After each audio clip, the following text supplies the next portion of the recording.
Добар ден, почитувани, ја следите на новата Телма амбулант. И овој петок емисијата ја реализираме во соработка со приватната клиничка болница Жан Митрев. Крв во урината, болки при мокрењето, замор. Ова се симптоми што понекогаш се игнорираат, а може да упатуваат на сериозна состојба.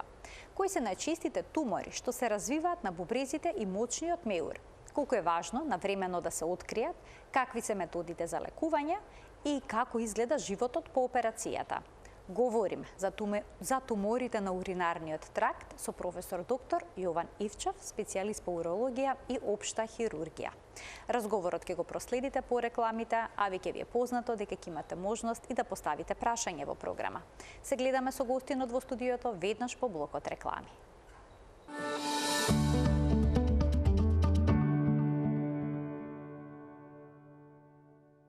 Го следите петочното издание на Телма амбуланта, реализирано во соработка со клиничката болница Жан Митрев. Денеска ќе зборуваме за туморите на мочите патишта со професор доктор Јован Ивчев, специјалист по урологија и општа хирургија. Професоре, добар ден. Добар ден. Добре дојдовте во Телма амбуланта. Кога зборуваме за тумори на мочите патишта, кои органи се всушност засегнати? Каде се може да се развијат туморите? Туморите на мочните патишта офаќаат одејќи од горе према надолу, офаќаат на прво место бубрезите, потоа уретерите, значи двата мочни одводни канали, мочниот меур сам по себе и уретрата, односно долниот одводен мочен канал. Инаку тоа се тумори кои што представуваат многу чести во последно време, поготово во развиениот свет, затоа што некако етиолошки се врзани со земјите кои што имаат развиена индустрија. Значи, основната причина за нив се смета дека представува пред се пушењето, никотинот, кој што метаболизира во човечкиот организам и од него се создава еден метаболит кој се нарекува метаболит кој што предизвикува чист канцероген агенс на човечкото тело. Бета алфа никотинот, кој што представува чист канцероген на мочните патишта. Значи, сите оние кои што пушат всушност ќе развијат една ваква супстанца која што е силно токсична и канцерогена. Се смета дека дури до 80% од пациентите заболуваат од туморите, лошите тумори кои што ја нарекуваат или канцерогените, неоплазмите, баш од пушењето. Освен тоа, многу често се јавува кај вработените во хемиската индустрија, со анилински бои, со пластики и така натаму. Имаме неколку примери баш и оваа година кои што ги оперирав, каде што луѓе работеле во хемиската индустрија и после тоа дури кај двајца имаше присуство на карциноми на двата бубрега истовремено, така наречени синхрони тумори. Тоа е така наречен бета-нафтиламин, кој што е директен канцероген и предизвикува неопластични болести кај пациентите. На друго место се смета нормално генетиката, како кај сите малигни заболувања. Последните некои истражувања ги анализирав и утврдено е дека настануваат како резултат на генски дефект на ниво на тој така наречен супресор, тумор супресор, кој што го спречува пролиферирањето, односно размножувањето на младите ткива, зашто карциномот представува всушност создавање на младо ткиво кое што не може да се контролира од страна на тие супресорни гени во организмот. Тој дефект се смета како еден од основните причини и е наречен фоликулин, учествува во синтезата на фолна киселина. Значи, генетиката, односно наследната компонента има важна улога. Да, многу важна улога. Во последно време, ви кажав, последните научни истражувања укажуваат дека ако навремено, како скрининг метода, се прават генетски испитувања кај, поготово кај младите, или таму каде што има фамилиарна анамнеза дека некој од родителите боледува од таква работа, од таква болест, тогаш кај младите може да се испита дали постои таков дефект во тој ген и ако постојат превентивни мерки и средства кои што можат да спречат создавање на карцином. Професоре, што е со хлорираната вода? Има некои студии кои што велат дека хлорот се поврзува со туморите на мочниот меур. Дали хлорираната вода за пиење навистина представува опасност или пак капењето во базени околу што има хлор? Не, капењето во базени само по себе не, меѓутоа користење на многу хлорирана вода за пиење е поврзана со појавата на карциномите на мочните органи, меѓутоа искрено да ви кажам, тоа не може никој со 100% сигурност да го потврди. Самиот факт што етиологијата, односно причината за овие малигни заболувања, генерално за сите малигни заболувања во организмот, независно дали се тоа на мочни патишта или на други органски системи,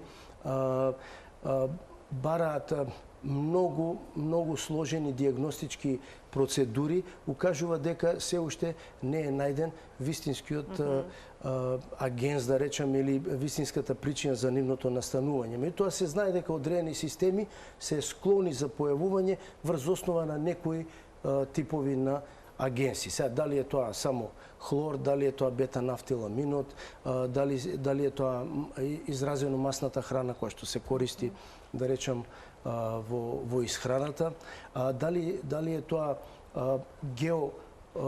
геоположбата на местото каде што живее населението, па тоа е изложено на разни влијанија од, како што реков, од индустријата, од токсини или од начинот на живењето.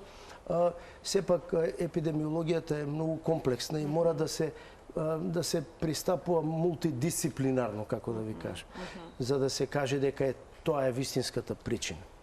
А кога зборуваме за ризик фактори, што е со честите инфекции на мочниот меур, кои што понекогаш се упорни и траат долго време? Честите можете инфекции... ли и тие да бидат ризик за појава на тумор? Апсолутно, да. Докажано е дека нерешена навремено калкулоза на мочните патишта, значи присуство на камчиња, доведува нормално до постојано присуство на некоја хронична инфекција, постојано присуство на бактерии.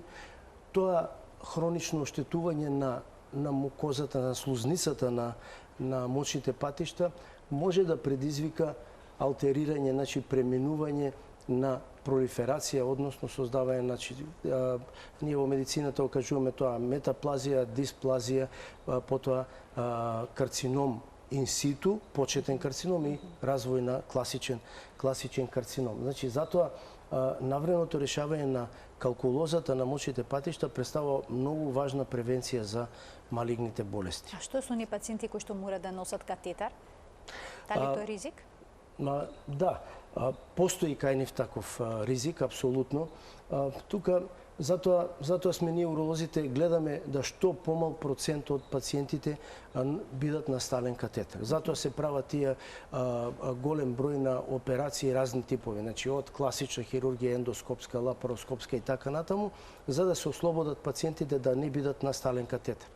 Меѓутоа, има пациенти кои што се приморани да носат стален катетер. Тоа се параплегичари, квадриплегичари, луѓе со автоимуни тешки заболувања, као мијастенија гравис, као мултипли склерози, така на тие мораат да носат стални катетери и кај нив е тоа карактеристично дека многу често доаѓаат преполни со калкулуси во мочниот меур, па ние тие ги решаваме и така превенираме појава.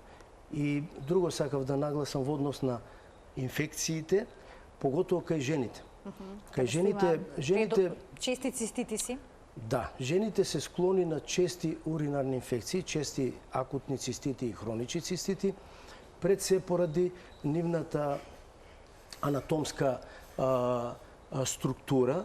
Кај нив уретрата е многу пократка од кај машкиот пол, тоа е една страна, и второ, кај нив постојат одредени и метаболни, и генетски, и анатомско-морфолошки предиспозиции за инфекција. Например, докажено дека слузницата на мочниот меур кај жените има рецептори кои што многу лесно ги прифаќаат тие така наречени фимбрири, ресички од бактериите како што е пред се Ешерихија коли, да речеме. Ешерихија коли е најчеста инфекција кај жените. Ако не се решава, не се лекува редовно и ако тоа премине во хроницитет, слузницата се менува. И тогаш прв стадиум на, да речем, на преканцерозна состојба е појавата на леукоплакија. Леукоплакијата е таква промена на слузницата на мочниот меур кај жените, кој што им го нарушува квалитетот на животот. Значи, тука е многу често мокрење, печење при мокрење, болки во долниот дел на абдоменот и така натаму. И тие жени се обседнати со таа проблематика. Диагностицирањето мора да биде цистоскопски, значи никако поинаку, и потврдувањето на диагнозата е со земање на биопсија и патохистолошки потврдувања. И навременото лекување, например, на тие преканцерози е многу добра превенција за да не настане карцином на мочниот меур. Професоре, каде обично се јавуваат малигните тумори? Дали каде се почести, на бубрезите или пак на мочниот меур? Не, мочниот меур доминира со карциномите на мочните патишта и тоа некаде од 80 до 90% доминира. На второ место се нормално бубрезите, меѓутоа бубрезите учествуваат само генерално епидемиолошки околу 3% од вкупните малигни заболувања на целиот организам, додека мочниот меур е страшно многу чест као карцином на мочен меур и ние буквално околу 80% од операциите што и работиме фактички поради карциноми на мочниот меур. Споредбено бенигни промени, бенигни тумори и малигни.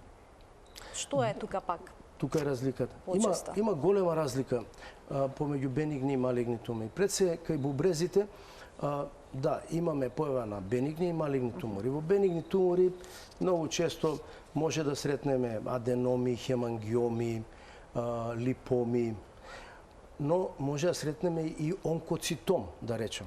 Тој е тумор кој се смета во групата на бенигни тумори, меѓутоа со сигурност ако не се лекува хируршки со отстранување, се смета дека во најголемиот процент од него во подминатите години, зборуваме над 40-та година, тој преоѓа во карцином, со сигурност.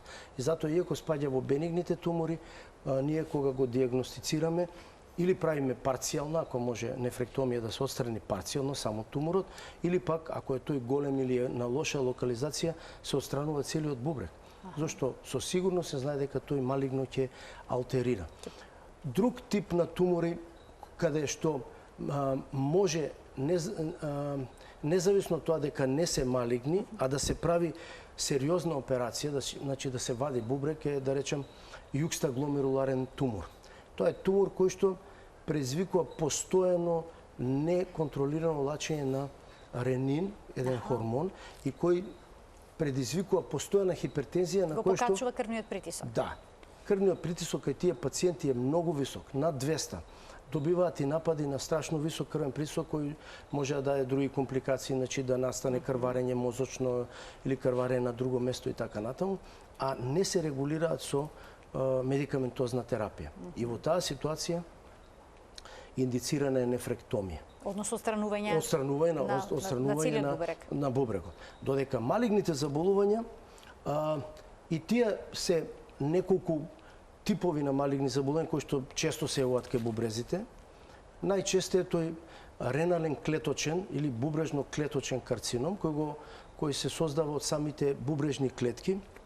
Тоа е најчест кај бубрезите, околу 85%. А на второ место е карцином на преодниот клеточен епител. Тоа е карцином кој потекнува од клетките што ја обвиваат слузницата на тој канален систем, значи на чашките, на карлицата бубрежна, па и на уретерите. Сите тие внатрешни делови на мочните патишта се обложени со ист тип на епител. И поради тоа, тој е многу чест. Но кај бубрезите е на второто место. И сме оперирале, односно јас лично сум оперирал и доста ретки тумори, како што се саркомите, да речем. Леомиосарком, липосарком, неурофибросарком.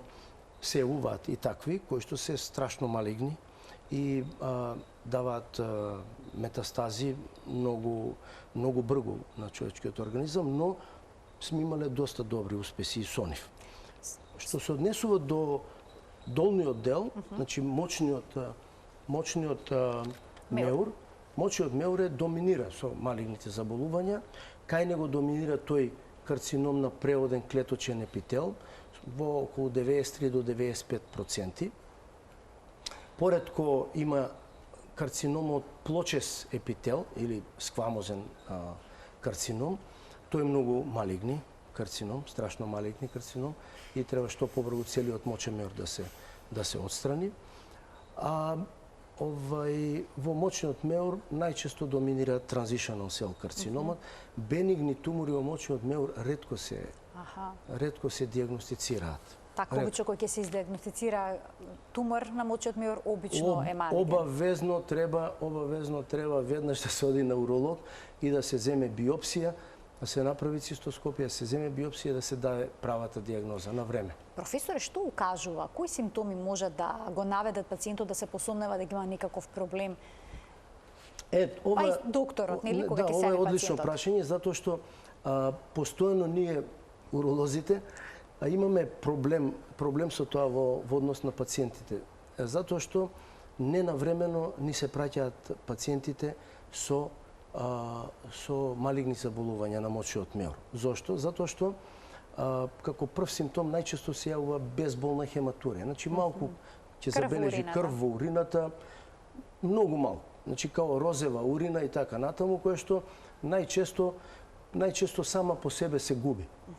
Или ќе иде на матичниот доктор вообичаено му прави анализа, урина, крвна слика и така натаму. Крвната слика ќе биде апсолутно нормална, а во мочката ќе се најде неколку еритроцити и леукоцити. Врз основа на тоа веднаш му даваат антибиотик со незавршена диагностика, антибиотик, и на тој пациент обично му прекинуваат симптомите. И тој пациент мисли дека тоа е обичен цистит и со месеци не доаѓа нормално на контрола, нема никаков проблем. После неколку месеци, а може и година, повторно добива хематурија, меѓутоа сега веќе пообилна хематурија и тогаш го диагностицираме ние карциномот. Ама многу пати веќе касно. Пропуштена е раната диагностика и интервенцијата која што би можела да даде подобри резултати. Јас би рекол мана во здравствениот систем. Скрининг диагностиката ни е на ниско ниво, не е како во западниот свет. Секогаш има крв во урината? Секогаш тоа е почетниот симптом? Обично да. Ретко тие даваат кај мажите, се поврзува со тегоби поврзани со простатата, во смисла на почесто мокрење, некојаш инконтинентност, значи не може да го задржат тоа кај жените, почесто не може да задржат урината, па они тоа си го поврзуваат со староста, со слабост на мускулатура, со повеќе породување или лошо породување и така натаму. Меѓутоа секој таков еден симптом на дизурија подразбираме отежнато мокрење. Често мокрење, тешко мокрење, отежнато прво мокрење и така натаму. Значи промени во уринирањето. Потоа, кај жените често пати се на тежина, постојана тежина во предел на, не велеме долниот дел на абдомен, супрапубичната регија, кое што секојаш ја поврзуваат па со јајници, па оварен матката и така натаму. Никогаш не се мисли дека може да има некоја сериозна болест на мочниот меур. Но не секој крв во урината, значи тумор на мочниот меур. Па затоа треба да се направат диагностичките испитувања. Крв во урината, обично ако е безболна крв, треба многу сериозно да се... Значи тоа е дополнителен симптом, односно непостоење на симптом. Безболната е најважниот симптом. Затоа што болната хематурија ние често ја поврзуваме и најчесто е поврзана со калкулозата. Значи, некој камче, ќе помине камче низ каналот или ќе едноставно ќе врти во бубрежните чашки, па се јавува и болка во слабината и крв во урината. Потоа инфекциите сами по себе. Ние сме виделе случаи такви тешки акутни цистити кај жени каде што морало да се дава и субституција на крв и трансфузија зашто толку многу крвареле. Значи тоа се јавува кај тешки воспалителни промени. Но ако нема болка, а има хематурија, треба веднаш да се размислува на две основни, да се оди кон две насоки, две основни насоки. Едната насока е да се мисли на некое малигно заболување, а друга насока е да се мисли на некое бубрежно хронично заболување, како што е тоа, да речем, гломерулонефритот, како што е некоја папиларна некроза и така натаму, пред се гломерулонефритите, акутен, хроничен гломерулонефрит, нешто нефролошка болест. Таа дава исто така безболно крварење. И едното и другото е опасно по живот. И едното и другото бара детална диагностика и многу интензивно лекување. Многу интензивно лекување. Споменавте дека цистоскопијата е неопходна при диагностицирањето на болестите на мочниот меур. Но дали е тоа секогаш така? Дали на обичен ехо преглед може да се забележи некаква промена? Да, апсолутно. И на бубрегот и на мочниот меур. Добар специјалист кој што знае добро да гледа ултразвук, може да не претерам, ама преку 80% од случаевите да открие причината за некоја од овие симптоми што ги наброевме. Ултразвукот кај бубрезите може да открие, да не кажам, ама 80 до 90% од диагностиката. Може да утврди присуство на тумор, цистична промена, може да утврди состојба на самиот паренхим, дали е тоа оди кон некој хроничен пиелонефрит, гломерулонефрит, дали има едем на бубрегот, дали има хидронефроза, дали едноставно има некоја обструкција механичка која што му дава хидронефрозот. И таа хидронефроза или обструкција може да биде не само калкулус, може да биде тумор. Хидронефроза всушност хидронефроза е набабрување на бубрегот и таа не сме да се остава долго време, зашто таа има неколку степени, од прв до четврт степен. Четврт степен веќе она ткиво толку се истанчува што создава примарна мочка, што тој бубрек веќе станува афункционален. И тој сакале, не сакале, после мора да се отстрани, затоа што ако се остави така, тој почнува да гнои, па се преоѓа во така наречена состојба на пионефроза. А таа е веќе опасна по живото загрозувачка и затоа мора да се отстрани. Значи, гледате што значи навремено и правилно диагностицирање на овие болести. Значи прогнозата е многу се менува во зависност од тоа во кој степен, во кој стадиум е диагностицирана болеста. Да. Сега цистоскопијата. Цистоскопијата на прво место е лабораториската диагноза. Добра. Лабораториската диагноза, како што реков, ќе не насочи дали се работи за некое бубрежно заболување. Значи тука ако се качува нивото на калиумот, на креатининот, на уреата, значи анализи преку крвта потребно да се направат. Ние тогаш утврдуваме дека се работи за сериозно нарушување на бубрежната функција. Значи некоја бубрежна инсуфициенција. Дали е сега таа резултат на примарна болест на бубрегот или е резултат на секундарна компликација од некое малигно заболување или може и од обструкција, тоа понатаму ќе видиме со другите диагностички испитувања. Потоа иде ултразвукот. Ултразвукот, ви кажав, ќе ни покаже 90% од причините што се случува со бубрегот. Потоа доле на мочниот меур ќе видите има некои таму слики што сум ги правил. Многу јасно се гледа. Еве сега баш гледав една пациентка која што беше дојдена, добила хематурија минатата година во март месец и после немала никаква хематурија и цело време е лечена од цистит. Сега само една сонда со ултразвукот и имаше баш оваков огромен тумор во мочниот меур. Со сигурност се знае дека е тоа карцином.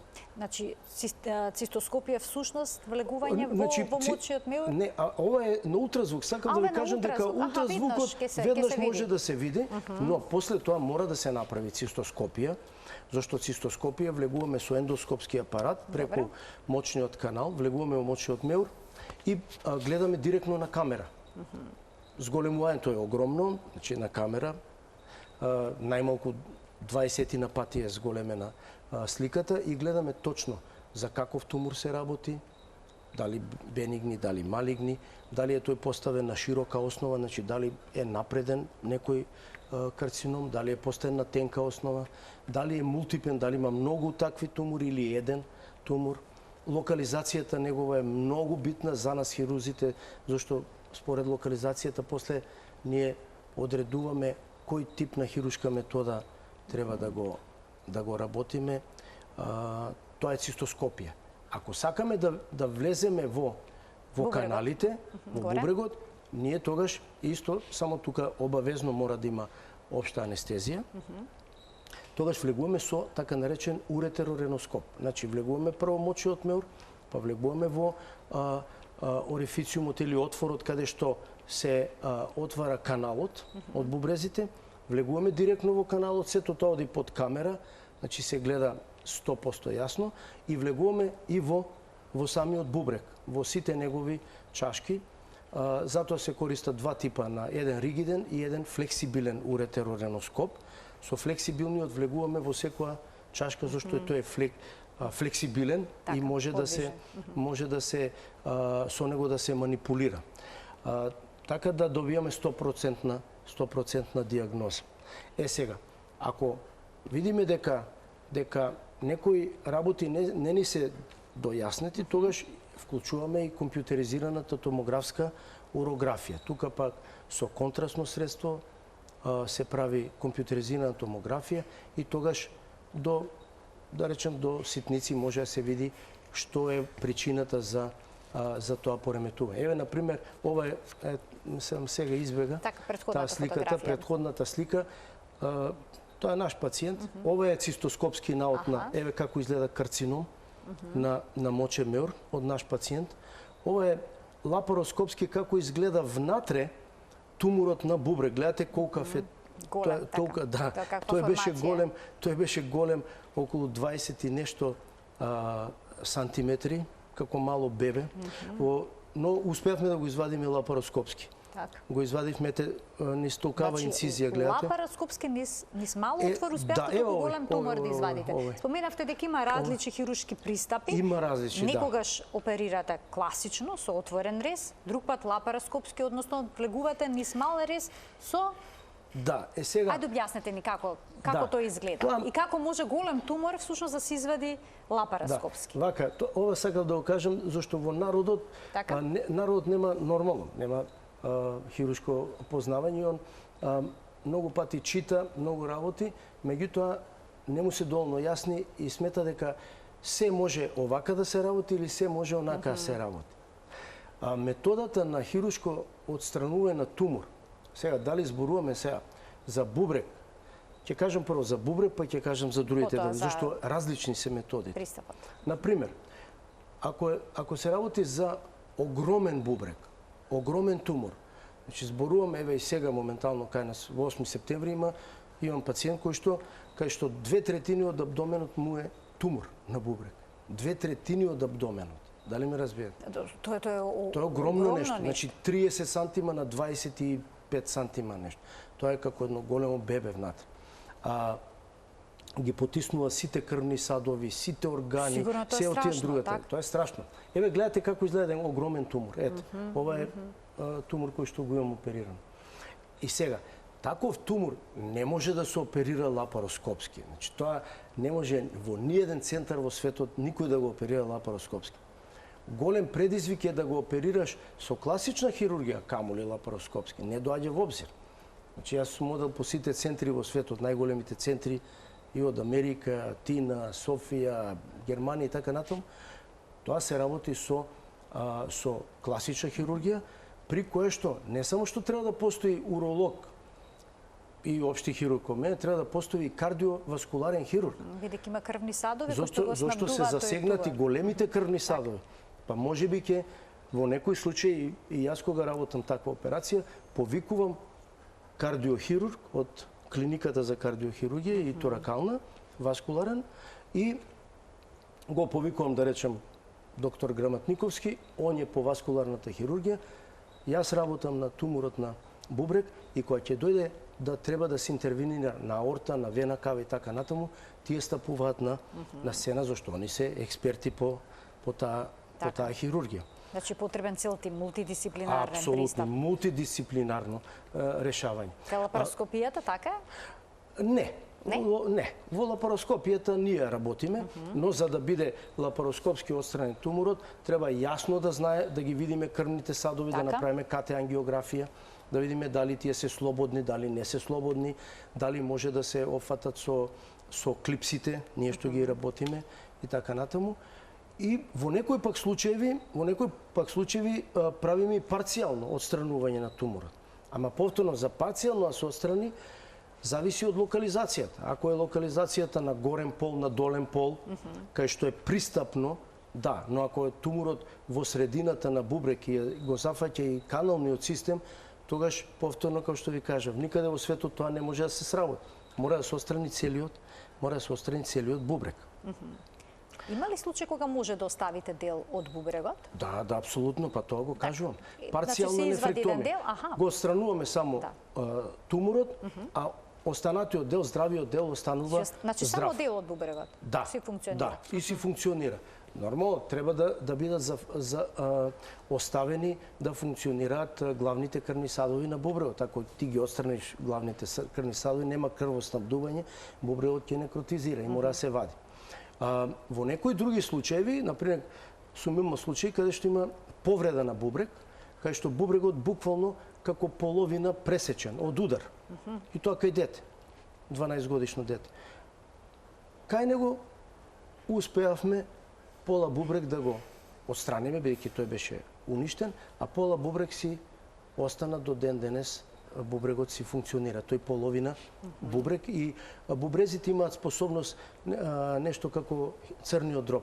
Да преземат функција. Да си преземат функција, ако отстраниш еден бубрек, другиот бубрек со тек на времето ќе си, ние велиме, хипертрофира.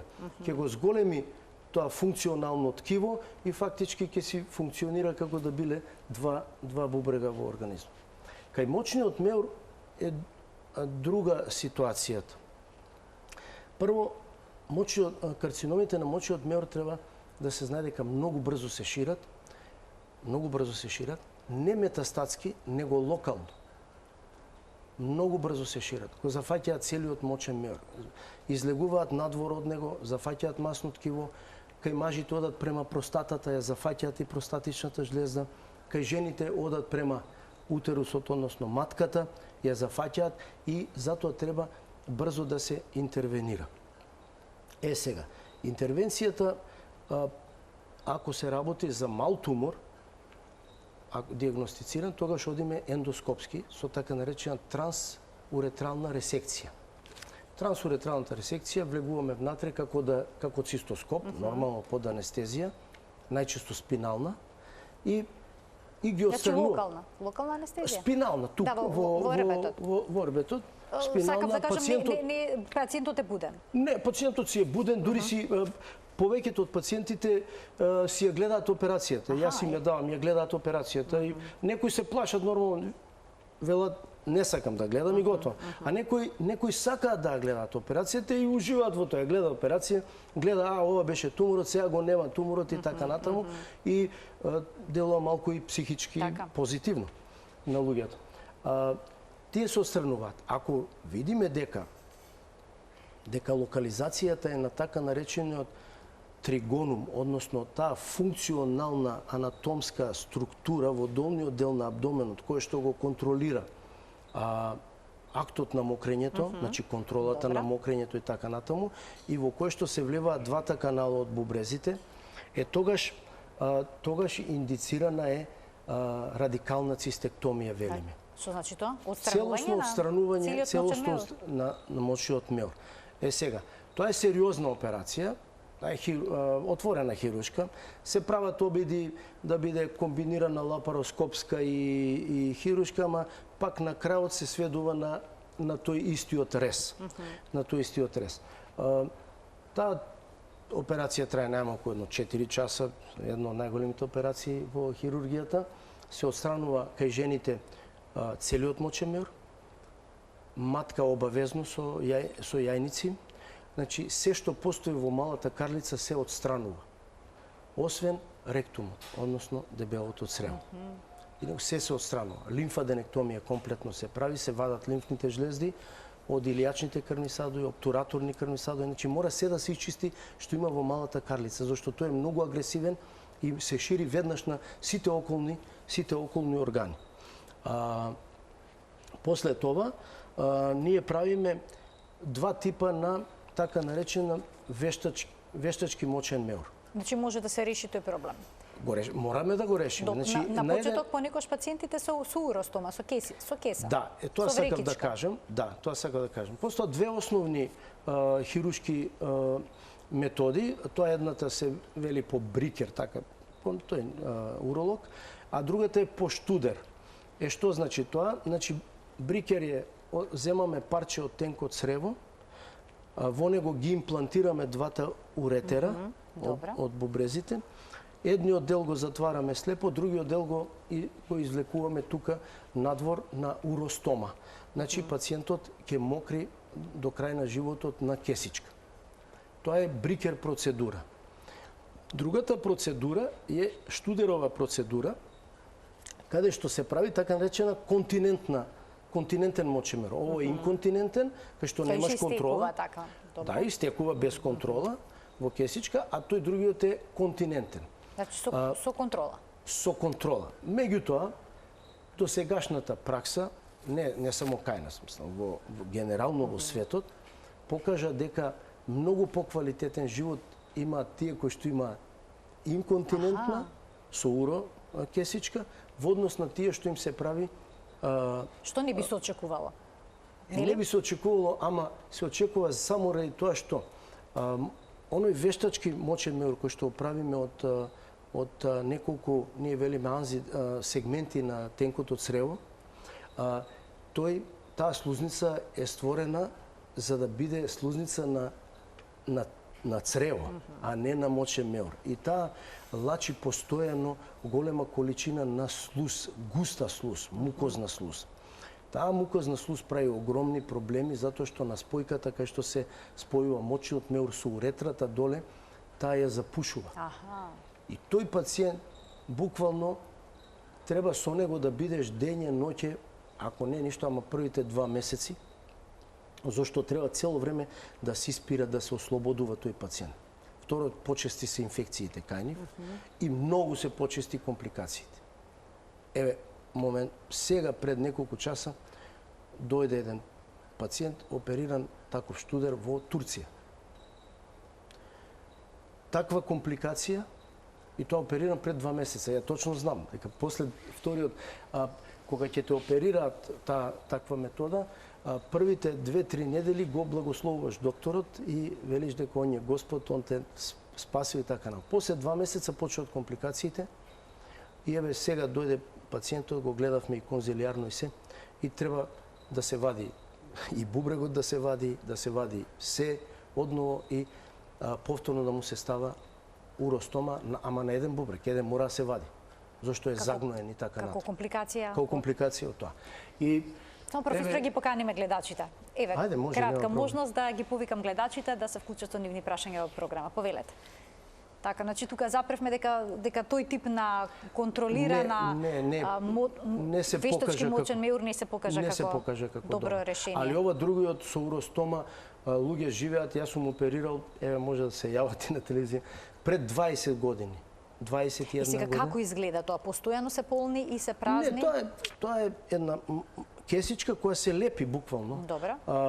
Човек кога излегува надвор не може да го познаеш дека он носи кеса. Не влече кеса по него. Тоа е мала кесичка. На кесичката има едно од чепче или цевче мало и кој ќе се наполни, пациентот едноставно го испушта урината и тоа е.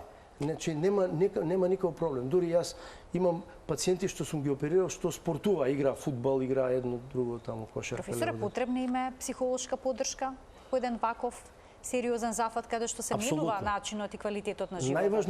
Најважно е пред таква интервенција да седнеш со пациентот, убаво да му нацрташ, убаво да му објасниш кои се последиците ако не се оперира, кои може да бидат можни компликации од операцијата и каков ќе биде неговиот квалитет на живот.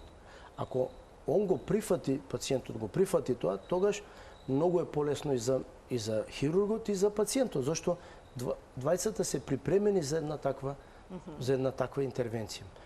Има многу пациенти, значи ако верувате имам направено не знам преку 400 такви. Тоа е огромна бројка. Огромна бројка, така. За досега. И од тие сигурно до животот 10 годишно преживување им преку 90%. Преку 90%. Значи тоа се веќе одлични бројки. Одлични бројки, да. А што е со оние пациенти кои што ќе биде сочуван дел од мочниот меур при операцијата? Како изгледа кај нив потоа уринирањето, мокрењето? Дали е се нормално или повторно има компликации? Има и таква опција да ако туморот е локализиран на, велиме, на кровот, добро, да не биде зафатен оној функционален дел што ви кажав, и останатиот дел да има доволно капацитет мочниот меур, може да се отстрани, тоа не е тешка процедура, хирушка, се отстранува само тој дел заедно со туморот и едноставно се сошива мочниот меур. Сега, тој мочен меур ќе има нормално намален капацитет. Тие пациенти многу почесто ќе добиваат нагон за мокрење, многу почесто. И во некои случаи може да се јават рецидиви, па повторно да бараат радикална цистектомија. Пред да преминеме на рецидивите, да го вклучиме гледачот, да му дадеме предност. Добар ден. Ало, добар ден. Повелете, во програма сте. Сакаме да го прашаме нешто. Имаме проблем со жолчката и... Со што? Со жолчката, рековте? Да. Но денеска не зборуваме на таа тема. Денеска зборуваме за уринарниот тракт, за бубрези и за мочниот меур. Но оваа тема ќе може да се јавите во некои следните изданија на Телма амбуланта. Ви благодарам што не следите. Да се навратиме. Имаме уште еден гледач. Добар ден. Добар ден за следниот гледач. Добар ден. Повелете, во програма сте. Сакам да го прашам докторот. Во ноември месец сум оперирана од леукоплакија на мочен меур. Така? Доскоро немав некои посебни проблеми, значи правена интервенција во ноември и сега пак од време на време, особено првото уринирање, осеќам некоја пак тегоба. При првото уринирање, Да, значи чувствувате тегоба. Така, да нема туше некој прашање или тоа е тоа? Па ми интересира дали некои чаеви, нешто, пошто некако со терапија тоа слабо се лекува, така имам јас сознание, значи сакам да го прашам докторот дали има некаква терапија за тоа да се реши како проблем, да, па дури во форма на чаеви. Така, ви благодарам за вклучувањето во програма и за поставеното прашање. Да, леукоплакијата јас ја напоменав кога разговарав за етиологијата, причините. Многу е честа кај жените, и постојано ви кажав дека прави секојдневни тегоби, го нарушува едноставно квалитетот на живењето.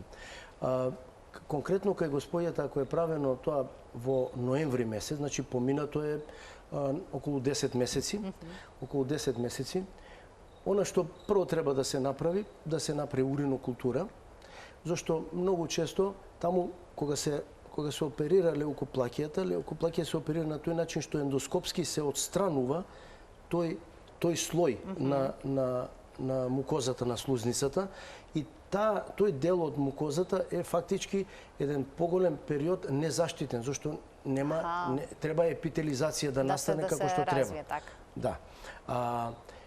Затоа, ако вака се јавуваат повторно тегоби, прво што треба да се направи уринокултура, да се види да не се јавила некоја повторна инфекција и најдобро да се направи нова цистоскопија од страна на хирургот кој што е работел, зашто тој па знае каде била локализацијата, колку бил степенот на леукоплакијата, дебелината на словот и така натаму.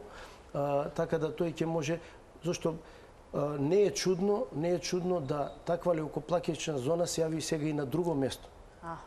Значи, ако отстраниш она што си ја видел, после извесен период, година, неколку месеци може да се јави на друго место.